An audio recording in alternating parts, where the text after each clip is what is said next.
క్రీస్తునందున్న ప్రియులకు ప్రేమతో వందనాలు తెలియజేయుచున్నాను. ఫిబ్రవరి నెల 22వ తేదీ 2026.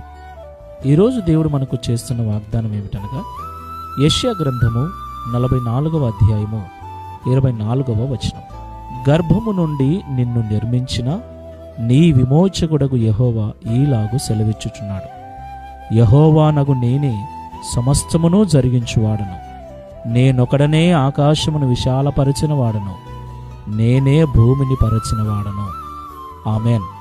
నా ప్రియమైన సహోదరి సహోదరులారా, మనం ఆరాధిస్తున్న దేవుడు ఈ సృష్టి అంతటికీ కర్త అని, ఆయనే సమస్తమును కలగజేసిన వాడని మనం ఎరుగుదాం. దేవునికి మహిమ కలుగును గాక. అంత మాత్రమే కాదు, మన తల్లి గర్భములో మనల్ని రూపించి క్షేమంగా మనలను ఈ భూమి మీదికి తీసుకొచ్చిన వాడు కూడా ఆయనే. దేవునికి మహిమ కలుగును గాక.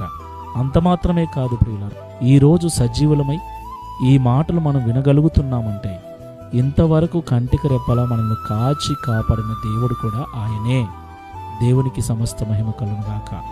నా ప్రియమైన సహోదరి సహోదరులారా, మన జీవితంలో ఏది కావాలన్నా ఏది జరగాలన్నా దానిని అనుగ్రహించువాడు దేవుడే. దేవుని చిత్తము లేకుండా మన జీవితంలో ఏది జరగదు. మనకు క్షేమాన్ని, మనకు లాభాన్ని, మనకు మేలును కలిగించేది ఏది జరిగినా అది దేవుని వలన మాత్రమే జరుగుతుంది. నా ప్రియమైన సహోదరి సహోదరులారా, ఈ మాటలు వింటున్న మనం అందరం కూడా మన జీవితంలో ఏదో ఒక అద్భుతం, ఏదో ఒక ఆశ్చర్యకార్యం, ఏదో ఒక మేలు, ఏదో ఒక ఆశీర్వాదం కలగాలని ఎదురు చూస్తూ ఉన్నాం కదా. దేవుని సన్నిధిలో ప్రార్థిస్తూ ఉన్నాం కదా. దేవుని పాదాలు పట్టుకొని గోజాడుతున్నాం కదా. ఉపవాసాలు ఉంటున్నాం, విజ్ఞాపనలు చేస్తున్నాం, కన్నీళ్లు కార్చి దేవుణ్ణి వేడుకుంటూ ఉన్నాం. దేవునికి మహిమ కలుగును గాక. నా ప్రియులారా, దేవుడు తప్పకుండా కార్యము చేయువాడు. దేవుడు ఎప్పుడు కూడా మన ప్రార్థనను వ్యర్థపరచడు.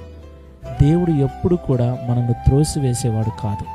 మనం అడిగిన వాటికంటే, ఊహించు వాటికంటే అత్యధికముగా మనకు చేయగల సమర్థుడు మనం ఆరాధిస్తున్న దేవుడు. దేవునికి మహిమ కలుగును గాక.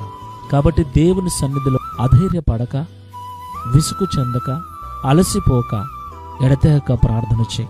ఎడతెగక కన్నీళ్లు విడువు. పొందుకునేంత వరకు యాకోబు వలె పట్టు వదలక విజ్ఞాపన చేయి.